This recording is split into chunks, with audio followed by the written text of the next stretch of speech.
Yeah, guys, let's listen to Mazin Kano lawyer for the interview that he was granted. Let's listen to him and hear from him. I don't know what you mean by sincere point.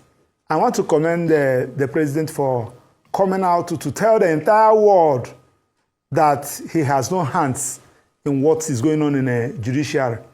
That is to say, he has told the entire world that any judicial officer that committed anything should go in for it. Nobody should call the president. What do I mean? The president has exonerated himself before the world. The ball now stop at the table of the judicial officers. Because I will continue to say this thing. There's one Justice one Justice Ebo, that allowed himself to be messed up during the time of Obasanjo. Now, Obasanjo has left after 8 years. Now, some judges also messed themselves up during the time of Buhari. Buhari has now left. The dent is with those judges. So, the point we are trying to make is that a judge, if there is a case before you, and you look at the law, you give judgment. Don't look at the president. Because if you are looking at the body language of the president and you commit judicial impunity, you will be the person to bear it. Thank God that Mr. President have told you, anything that you know that is right, do it. Don't look at my body language. Whether it is sincere, whether it's not sincere, but the word is now before the entire world that the President of Nigeria have said that he has distanced himself from judiciary, that judiciary should be independent. Once there is any case against the government and you know that the government erred, give judgment against the government. If there is any case against Mr. President, give the judgment against Mr. President, because Mr. President has exonerated himself on the 17th day of November 2025. He told the entire world before the judiciary, do what is right. Don't look at my body language. Whether the case involves Masin Nanekalu, whether the case involves anybody, give judgment in line with the law. Not looking at the body language of the president. That is what I make out of that particular speech.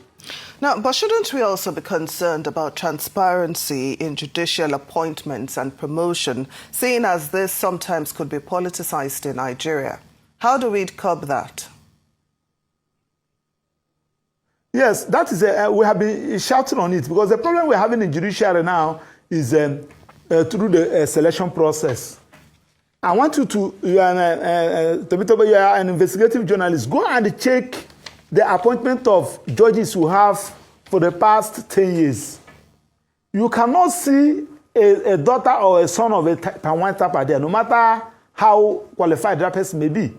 The people that you will see their names, the daughters and the sons of judges, politicians, and the people that matters in the society. So the selection process matters, because you can't be talking about judicial integrity. You are not talking about looking at the selection process. I think Professor Chido Odenkalo and some other persons, Joe Silas and some other persons, kicked against that the other day. We are not saying that if somebody is qualified simply because the person is the daughter of a judge that will not appoint him. That's not what you're saying. We are saying that let the persons whom you appointed as judges, let them come and face Nigerians. There's nothing secret about it. We should know their competence, because as I'm talking to you, there are some judgments that you will see coming from some judges, especially all these young ones. You ask yourself, what is happening? Where the law will tell you that 1 + 1 is 2. A judge will now give a judgment telling you that 1 + 1 is 3. So you will now discover that either the judge don't understand the law, or the judge must have collected a gratification somewhere, or because of his interest. So the selection process matters. I think the NBA is doing something about it.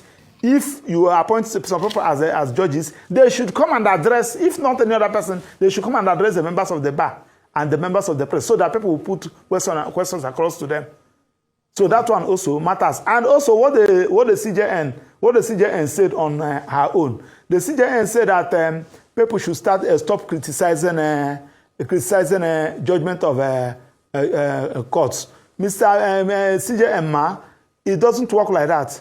When somebody who is not a lawyer engage you as a lawyer and the person know that 1 + 1 is 2 in law, and the judgment came out and asked, and the judge delivered that 1 + 1 is no longer 2, is 3.